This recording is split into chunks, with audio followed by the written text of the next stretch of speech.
کاکڑ صاحب کی کارکردگی اور اس کا کردار ثابت کرے گا کہ کیا وہ محسن نقوی کی پیروی کرنا چاہتے ہیں یا وہ آزادانہ کیئر ٹیکر پرائم منسٹر جس کی ذمہ داری صرف یہ ہے کہ وہ فری اینڈ فیئر الیکشن کرائے، اس کی نظر میں تمام پولیٹیکل پارٹیز کو مواقع ملیں، لیول پلینگ فیلڈ ہو اور کسی کے ساتھ ظلم اور ناانصافی روا نہ رکھی جائے۔ یہ وقت ثابت کرے گا کہ کیا وہ تاریخ میں ایک متعصب، ایک پرائم منسٹر کے طور پر اور ایک غلط پرائم منسٹر کے طور پر اپنا نام لکھوانا چاہتے ہیں، یا ایک بہتر نامور قسم کے پرائم منسٹر کے طور پر اپنا نام لکھوانا چاہتے ہیں۔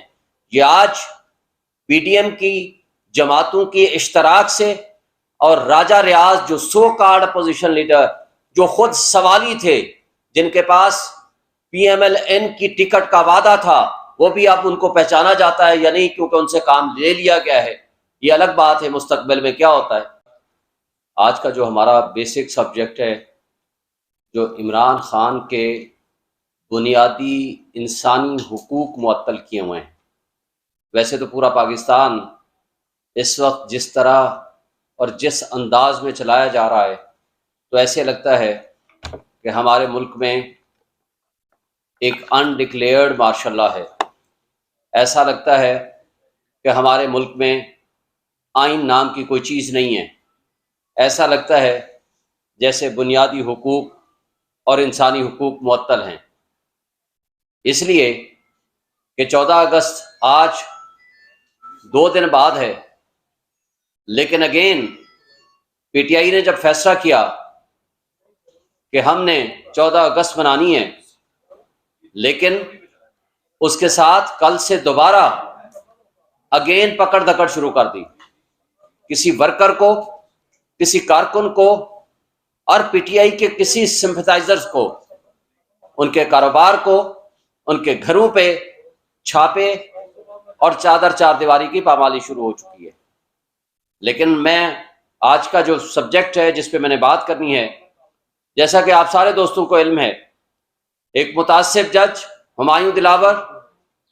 جو کہ فیصلہ سنانے کے پاس لندن بھاگ گیا، جبکہ ماضی میں ہمارے پاس مثالیں مختلف ہیں۔ جب لوگوں کو سزائیں ملا کرتی تھیں تو یا وہ دبئی بھاگ جایا کرتے تھے یا لندن بھاگ جایا کرتے تھے، یا سرور پیلس بھاگ جایا کرتے تھے، یا وہ ڈیل کے ذریعے یا بیماری کا بہانہ بنا کے۔ لیکن یہ ایک عجیب حسن اتفاق ہے کہ یہاں جس نے خان کو سزا سنائی اسی دن وہ لندن بھاگ گیا۔ کیا لندن میں خاص بات ہے؟ یہ حسن اتفاق ہو سکتا ہے یا جان بوجھ کے 4 تاریخ کو، 4 اگست کو چیف جسٹس عامر فاروق صاحب نے ایک طرف فیصلہ دیا کہ وہی جج جو بغیر سنے ہمارے خلاف 2 فیصلے دے چکا ہے، تو ان کو کہتے ہیں کہ آپ دوبارہ فیصلہ کریں، اور ساتھ ہی 4 تاریخ کو یہ چیف جسٹس عامر فاروق صاحب فیصلہ فرماتے ہیں کہ آپ کا حق کے دفاع جو ختم کیا گیا بالکل وہ غیر قانونی ہے، اس پہ ہم نوٹس جاری کرتے ہیں اور اگلے ہفتے ہم ان کا فیصلہ کریں گے کہ آپ کو سنے بغیر آپ کی فہرست گواہان کو خارج کر کے آپ کا حق کے دفاع ختم کر کے یہ قانون اور انصاف کے خلاف فیصلہ ہے، یہ آرٹیکل 4 اور 10A کے بھی خلاف ہے۔ لیکن ساتھ ہی 4 تاریخ کو ہی چیف جسٹس عامر فاروق نے ایک اور جج جو ٹریننگ پہ جا رہے تھے ان کو ہٹا کے صرف فیصلے سے 1 دن پہلے ہمایوں دلاور صاحب، جن کو ٹریننگ کی بہرحال زیادہ ضرورت ہے لیکن پاکستان میں ضرورت ہے، ان کو سبسٹیچیوٹ کر دیا اور کہا کہ یہ یو کے میں ٹریننگ پہ جائیں گے۔ یہ الگ بات ہے جو کچھ وہاں مظاہرے ہو رہے ہیں اور جس طرح ان کا استقبال کیا جا رہا ہے، میں سمجھتا ہوں کہ اوورسیز پاکستانیز نے اپنا حق ادا کر دیا، اس لیے کہ اگر ملک میں انصاف نہیں ہوگا، ملک میں ظلم ہوگا، تو میں سمجھتا ہوں کہ وہ جو حضرت علی رضی اللہ تعالیٰ کا قول ہے کہ کفر کے ساتھ تو معاشرہ قائم رہ سکتا ہے لیکن ظلم کے ساتھ معاشرہ قائم نہیں رہ سکتا۔ آج جس انداز میں آپ نے دیکھا کہ عمران خان کے بنیادی حقوق معطل کیے ہوئے ہیں، اور اس سے پہلے کہ میں آج کے حوالے سے بات کروں، ایک بات آپ کو دوبارہ یاد دہانی کراتا جاؤں کہ 12 بجے ہمارے وکلاء کی موجودگی میں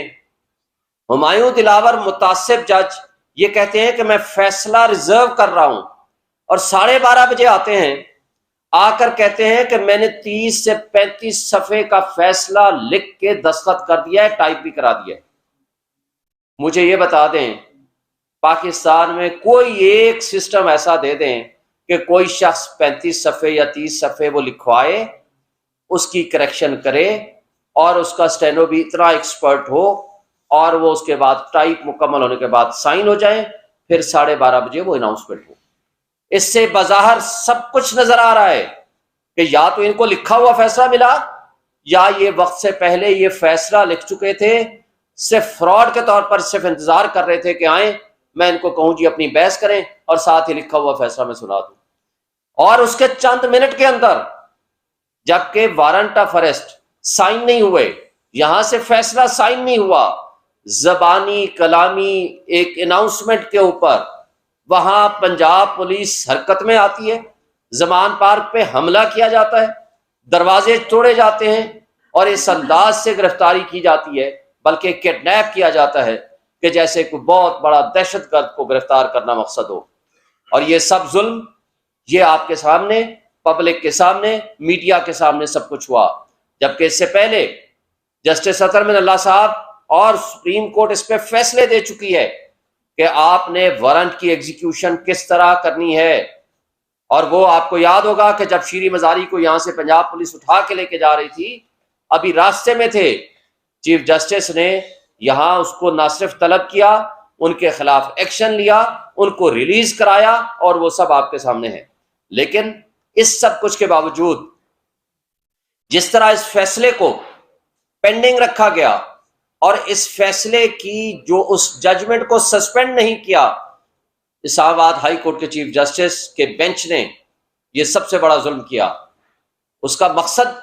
ایک یہ تھا کہ تاکہ جو باقی بیل بیفور اریسٹ جن مقدمات میں خان صاحب ہیں،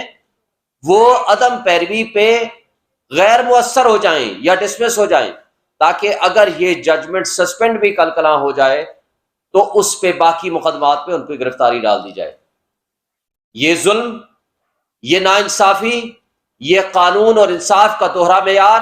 یہ خان صاحب کے ساتھ روا رکھا جا رہا ہے۔ سیاسی انتقام کے نتیجے میں، پولیٹیکل وکٹمائزیشن کے نتیجے میں، اور اداروں کی مداخلت کی وجہ سے یہ سب کچھ ہو رہا ہے۔ اور افسوس سے یہ کہنا پڑتا ہے کہ ہمارے منصف اس میں استعمال ہو رہے ہیں۔ اور بالآخر ایک دن، پہلے دن، پچھلے منڈے کو، آج 7 دن ہو گئے ہیں، ہمارے صرف ایک وکیل سے ملاقات کی اجازت ملی، اور اس کے بعد 180 سے زائد مقدمات ان کے ہیں۔ کسی ایک وکیل کو ملنے کی اجازت نہیں ہے، وہاں گھر سے کھانا پہنچانے کی اجازت نہیں ہے، وہاں جو ایک عام قیدی کو فیسلٹیز اویلیبل ہیں وہ ان کو نہیں ہیں۔ چھوڑ دیجئے ایک سابق پرائم منسٹر کی کیا فیسلٹیز ان کو مل سکتی ہیں جیل مینول کے مطابق، چھوڑ دیجئے کہ کیا پروسیجر، کیا طریقہ کار ہے۔ اسلام آباد ہائی کورٹ میں ہم پٹیشن فائل کرتے ہیں، اسلام آباد ہائی کورٹ کے چیف جسٹس عامر فاروق صاحب اس پہ نوٹس کرتے ہیں، اور ایک بھونڈا مذاق ہوتا ہے۔ کل وہاں مقدمہ فکس تھا، اس میں آ کر کے گورنمنٹ آف پنجاب کا نمائندہ یہ کہتا ہے کہ جناب ہمارے پاس اڈیالہ جیل میں گنجائش نہیں ہے کہ ہم ایک قیدی کو وہاں ایڈجسٹ کر سکیں۔ کتنا بڑا مذاق، اور یہ فراڈ ہے ان کے بہاف پہ۔ اور کمال ہے ہماری عدلیہ کی، وہ کہتے ہیں اس موضوع پہ ذرا ریکارڈ پیش کریں، ہم بعد میں اس پہ فیصلہ کرتے ہیں۔ افسوس کی بات یہ ہے کہ اس متعصب جج کے فیصلے کو بھی آپ سسپینڈ نہیں کرتے، جس کے اندر لکھا ہوا ہے اڈیالہ جیل میں آپ رکھیں۔ آپ اس اڈیالہ جیل کے فیصلے کو کسی جج نے تبدیل نہیں کیا، تو کیا جیل سپرنٹینڈنٹس، گورنمنٹ آف پنجاب عدالتوں سے اور عدلیہ سے بالا تر ہے؟ کیا ادارے اب کنٹرول کر رہے ہیں ہماری عدالتوں کو؟ بڑے افسوس سے کہنا پڑتا ہے کہ اس فراڈ کے سامنے آنے کے باوجود اس لیے وہاں اٹک جیل میں رکھا ہے کہ کچھ لوگوں کی خواہشات ہو سکتی ہیں کہ اٹک جیل میں رکھا جائے، اور دوسری بات کہ وہاں کوئی فیسلٹیز دے نہیں سکتے ہیں، وہاں اویلیبل نہیں ہے جو اڈیالہ جیل میں فیسلٹیز مل سکتی ہیں قانون قاعدے کے مطابق۔ اس لیے یہ فیصلہ کیا گیا کہ ان کو اٹک جیل میں رکھا جائے۔ اور کس نے یہ فیصلہ کیا؟ کن مقتدر طبقوں اور حلقوں نے یہ فیصلہ کیا؟ وہ کون لوگ ہیں جو عدلیہ کے فیصلوں سے بالا تر اپنے فیصلے عمل درآمد کرا رہے ہیں؟ اور بڑے افسوس سے کہنا پڑتا ہے آج ہماری آزاد عدلیہ بھی آزاد نہیں رہی۔ آج وہ عدلیہ جس کو آج ٹارچ بیئرر ہونا چاہیے تھا اس ملک میں، جس کے فیصلے بولنے چاہیے تھے کہ قانون اور انصاف کی جو پامالی ہو رہی ہے، قانون اور انصاف کی پامالی کو روک سکتی ہے ہماری عدلیہ، قانون اور انصاف کی بالادستی کے لیے ان کو رول ادا کرنا چاہیے، نہ کہ اداروں کی ڈکٹیشن کے اوپر ہماری آزاد عدلیہ خاموش رہے یا کمپرومائز کر لے۔ تو یہ سب سے بڑا میں سمجھتا ہوں کہ ہمارے ملک کے لیے، ہماری قوم کے لیے اور ہمارے نظام انصاف کے لیے مشکل ترین مرحلہ ہے کہ آج ایک سابق پرائم منسٹر، ایک واحد شخصیت فیڈریشن کی علامت، امت مسلمہ کا سب سے بڑا لیڈر، جہاں پوری دنیا کے لوگ عمران خان کی طرف دیکھتے ہیں، اس کو امید کی نگاہ سے دیکھتے ہیں، اور لوگ پاکستان کی عوام ان کو ایک امید کی نگاہ سے دیکھتی ہے اور ان کے اوپر بھروسہ کرتی ہے، اور ان مقتدر طبقوں اور حلقوں اور اس کمپرومائزڈ متعصب جج نے، ہمایوں دلاور نے، ان کو ایک ون سائڈڈ ایکس پارٹی سزا دے دی۔ نہ صرف یہ ایک طرف کہتے ہیں شواہد نہیں لاتے، بھائی جب ہم کہتے ہیں لسٹ آف وٹنسز ہماری مقرر کرو، ہمارے گواہ آنے دو، وہ کہتے ہیں نہیں آنے دیں گے، ہم کہتے ہیں ہماری بحث سن لو، وہ کہتے ہیں نہیں کرنے دیں۔ اور عامر فاروق صاحب کے اوپر جب ہم نے نو کانفیڈنس کیا، اور اس کی ایک نہیں 20 مثالیں ہمارے پاس موجود ہیں، لیکن اس کے باوجود وہ کہتے ہیں نہیں، کیس بھی میں سنوں گا اور آپ کے پاس کوئی رائٹ آف ہیئرنگ بھی نہیں دوں گا۔ تو یہ قابل افسوس ہے، ہمارا ان سے بڑا احترام کا رشتہ ہے۔ ہم ان کو کہتے ہیں کہ اگر آپ انصاف نہیں کرتے تو آپ خدا را اس کیس سے اپنے آپ کو الگ کر لیجئے۔ آپ انصاف جو ہے وہ ہوتا ہوا نظر آنا چاہیے، لیکن یہاں انصاف کا قتل ہوتا ہوا نظر آ رہا ہے۔ گھر کا کھانا، سہولیات جو کہ ایک عام قیدی کو مل سکتی ہیں، وہ آپ دینے کو تیار نہیں ہیں۔ بھائی ہم وکیل پچھلے ایک ہفتے سے مستقل کوشش کر رہے ہیں، ہائی کورٹ کا آرڈر لے کر گئے ہیں۔ جب ہائی کورٹ کا آرڈر لے کے وہاں جیل سپرنٹینڈنٹ کے پاس جاتے ہیں تو کہتے ہیں نہیں ملنے دیں گے، جب واپس آتے ہیں تو پیچھے پتہ چلتا ہے 2 وکیلوں کے خلاف FIR کر دی، اور کہتے ہیں کہ جی یہ وکیل آئے، ساری زندگی کوئی مقدمہ نہیں، یہ وکیل آئے اور پولیس والے کی وردیاں پھاڑ دی۔ بھائی یہ کمال ہے، وہاں ہزاروں کی تعداد میں آپ کی پولیس ہے، 2 نہتے وکیل جاتے ہیں اپنے کلائنٹ سے ملنے اور آپ کی پولیس کی وردی پھاڑ دیتے ہیں اور آپ ان کو آرام سے واپس آنے دیتے ہیں۔ اور جو وکیل ہمارا پہلے دن مل کے آیا، اس کو FIA نے ایک جھوٹی قسم کی نوٹس دے کے انکوائری کے لیے بلایا اور اس کو 8 گھنٹے کے لیے محبوس رکھا، حبس بے جا میں رکھا، اور ان کو ایسے ایسے سوالات کیے کہ جو ہم کہتے ہیں کہ یہ ہمارے اخلاقی، قانونی اور آئینی جو ہماری ذمہ داریاں ہیں اس میں انٹرفیرنس کی ہے۔ پھر اس کے بعد جو ہمارے سینئر وکیل خواجہ حارث صاحب جو اس کیس کو لیڈ کر رہے ہیں، توشہ خانہ کے کیس کو، پھر اس کو اگلے دن نوٹس کر دیا کہ آپ آئیں جی، ہم آپ سے سوال کریں گے۔ بات یہ ہے کہ ایک متعصب شخص جس نے میڈیا کی موجودگی میں ایڈمٹ کیا ہے کہ یہ فیس بک پہ میں نے پوسٹیں لگائی ہیں عمران خان کے خلاف، یعنی میں نے مطلب ہے میں نے خود نہیں لگائی لیکن میرے ہی اکاؤنٹ سے کسی نے لگائی ہیں، تو بھائی ذمہ داری تو پھر آپ کی ہوگی نا کہ آپ بتاؤ کس نے وہ لگائی ہیں۔ اور اتنا عرصہ 2014 سے 2023 تک، 2017 تک یہ پوسٹیں لگتی رہیں یا اس کے بعد بھی، تو آپ نے 2023 تک وہ ڈیلیٹ کیوں نہیں کی؟ پورے میڈیا نے دیکھا، پورے وکیلوں نے دیکھا، لیکن اس سے تو نہ چیف جسٹس اسلام آباد ہائی کورٹ نے سوال کیا اور نہ ہی ایف آئی اے ان سے سوال کرتی ہے۔ لیکن سوال ہم سے پوچھا جاتا ہے کہ جی آپ بتائیں کہ ان کے فیس بک اکاؤنٹ سے اب ڈیلیٹ ہو گئی ہے تو کیسے ریکور کیا جائے؟ بھائی ریکور کرنے کا طریقہ آپ کو ہے، آپ ان کا موبائل لیں، فورنزک کرائیں، آپ فیس بک مینجمنٹ کو لکھیں، 90 ڈیز ٹائم ہوتا ہے ان سے ریکور کرنے کا، آپ وہاں سے کرائیں۔ لیکن وہ کہتے ہیں نہیں، ہم ایسا نہیں کریں گے۔ اس لیے نہیں کریں گے کہ ان کو اس سے مقصد کچھ اور ہے، مقصد ان کا یہ ہے ہی نہیں کہ وہ فیئر انویسٹیگیشن کریں۔ اور اس کے ساتھ 180 سے زائد مقدمات ہونے کے باوجود مجھے بتائیں ہم انسٹرکشنز کس سے لیں؟ ہم کس اپنے کلائنٹ سے انسٹرکشنز لیں اور ہم مقدمات کی پیروی کریں؟ الیکشن کمیشن میں پٹیشنز ہیں، high court Lahore high court میں ہیں، اسلام آباد ہائی کورٹ میں ہیں، نچلے والی عدالتوں میں ہیں۔ ہم کس سے پوچھیں؟ مجھے، ہمارے وکیلوں کو، کسی کو اجازت نہیں ہے۔ اور ہائی کورٹ نے کل فیصلہ کیا اور آج 1 بجے کے بعد ہمیں ملا اور ہمیں بتایا گیا ہے کہ 2 بجے سے پہلے آپ آئیں گے تو آپ کی ملاقات کا وہ بھی چانس ہے، but subject to approval of jail superintendent. بھائی جیل سپرنٹینڈنٹ تو پہلے آلریڈی انکار کر چکا ہے، تو ہمیں پھر اس جو اصل ہمارا مقدمہ ہے وہ تو یہ ہے کہ ڈیالہ جیل آپ شفٹ کرو۔ نمبر 2، آپ ہمیں اجازت، قانون دیتا ہے، جیل مینول دیتا ہے کہ بھئی ہم جب چاہیں جا کر وکیل مل سکتے ہیں۔ ہمارے لیے تو کوئی جیل سپرنٹینڈنٹ کی اجازت نہیں ہے، ہر کسی کو یہ اجازت ہے، ریلیٹیوز کو، فرینڈز کو، کوئی دہشت گردی کے مقدمے ہو، کوئی قتل کے مقدمے ہو، جس بھی مقدمے میں ہو، اس کو قانون اجازت دیتا ہے، آئین اجازت دیتا ہے کہ وہ جا کر اس سے ملے اور اس کو اپنے ملنے کا حق حاصل ہے۔ لیکن نہیں ملنے کا حق تو عمران خان کو حق نہیں ہے، نہیں ملنے کا حق تو ہم سب وکیلوں کو ملنے کا حق نہیں ہے۔ کیا ہم یہ بے آئین ملک میں رہ رہے ہیں؟ کیا ہمارے ملک میں قانون اور آئین کی کوئی گنجائش نہیں ہے؟ کیا عدلیہ ہماری اتنی کمپرومائز اور اتنی کمزور ہو چکی ہے کہ ان کے پاس اپنے فیصلوں کو عمل درآمد کرنے کے لیے ان کے پاس طاقت اور پاور نہیں ہے؟ لیکن ایک بات میں واضح کر دوں کہ عمران خان آج بھی فولاد اور چٹان کی طرح ڈٹ کے کھڑا ہے۔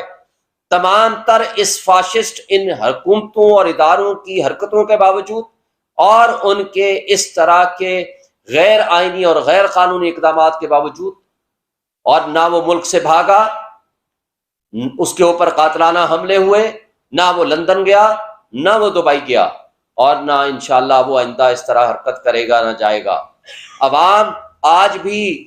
پی ٹی آئی کے ساتھ کھڑی ہے، عمران خان کے ساتھ کھڑی ہے، اور عوام کا جو فیصلہ ہے فری اینڈ فیئر الیکشنز، ہم یہ مطالبہ کرتے ہیں کہ وہ ہونا چاہیے، ود ان ٹائم ہونا چاہیے، اور تاکہ عوام اپنے فیصلے اپنے ہاتھ میں لیں۔ ایک سٹرانگ ڈیموکریٹک گورنمنٹ آئے گی تو ہمارے معاشی مسائل حل ہوں گے، اور نہ صرف معاشی بلکہ ہمارا ملک ترقی کرے گا۔ ورنہ جس انداز سے امپورٹڈ حکومت لائی گئی تھی، آج سائفر لیک ہونے کے بعد یہ بات ثابت ہو گئی کہ عمران خان نے ایبسولوٹلی ناٹ کا نعرہ لگا کر اقتدار سے ہٹ کر عزت کمائی، اور جن لوگوں نے پی ڈی ایم کی جماعتوں نے بیگرز آر ناٹ چوزرز کا نعرہ لگا کر اس ملک میں جو ظلم روا رکھا اور اقتدار لیا، آج وہ سرنگوں ہوئے اور ان کے سامنے سائفر کے کنٹینٹ سامنے آ گئے ہیں، اور سب کو یہ پوری دنیا کو سمجھ آ گیا ہے کہ کس طرح یہ حکومت الٹی گئی تھی اور کس انداز اور کس طرح سے وہ لوگ یہاں قابض ہوئے تھے۔ آج اس فاشسٹ حکومت کا آخری دن تھا، یعنی ان کے پرائم منسٹر صاحب کا، باقی تو 2 دن پہلے چلے گئے تھے۔ میں سمجھتا ہوں کہ یہ آج کم سے کم ہمیں اس حد تک چھٹکارا حاصل ہوا ہے، اور ہم امید رکھتے ہیں کہ اگلے فری اینڈ فیئر الیکشن کرائیں۔ اور ان کے دوغلا پالیسی آپ دیکھیں، سینسز کا بہانہ کرتے ہیں، 30 اپریل کو وہ ختم ہو گیا اور انہوں نے اس وقت نوٹیفائی نہیں کیا، نہ سی سی آئی کی میٹنگ بلائی۔ کیا کیا؟ اپنے اقتدار کے اختتام کے چند دن پہلے سی سی آئی کی میٹنگ بلائی اور اس میں فیصلہ کیا کہ جناب آپ اس میں نئے سینسس کے مطابق ہم الیکشن کرائیں گے. اب نئے سینسس کا مطلب کیا ہے کہ آپ 4 مہینے 5 مہینے 6 مہینے 7 مہینے کے لیے الیکشن کو بھول جائیں. اور مقصد کیا ہے